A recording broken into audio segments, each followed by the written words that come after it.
কম বেশি সবার সঙ্গে কথা বলা বন্ধ করে দিয়েছি, কারণ আমি আমার আপনজনদের কাছে আমার নামে বদনাম করতে শুনেছি।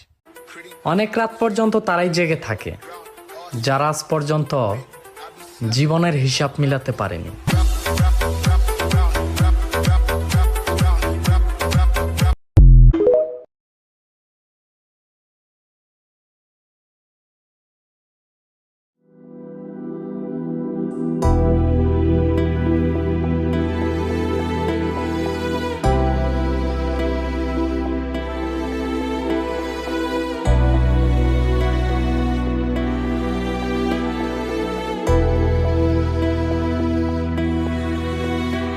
আমার মসজিদ মা, মদিনা মা, জগৎ বাড়ির একজন নাই, ত্রিভুবনে